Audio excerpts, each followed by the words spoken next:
Hello everyone, আজকেও আমাদের মন্দির থেকে ভোগ এসেছে। তো চলো তোমাদের সাথে রিভিল করি কি কি ভোগ এসেছে আজকে। ওয়াও, কিসে ফ্রাই হবে বুঝতে পারছি না, সম্ভবত শোলা কচু না কিছু, কারো জন্মদিনের প্রোগ্রাম ছিল হয়তো।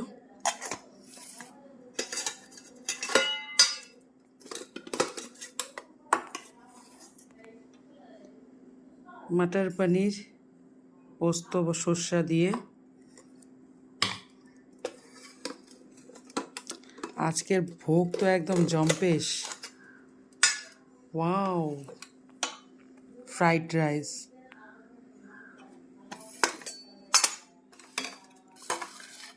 তো আজকে মন্দিরে কারো জন্মদিন উৎসব ছিল,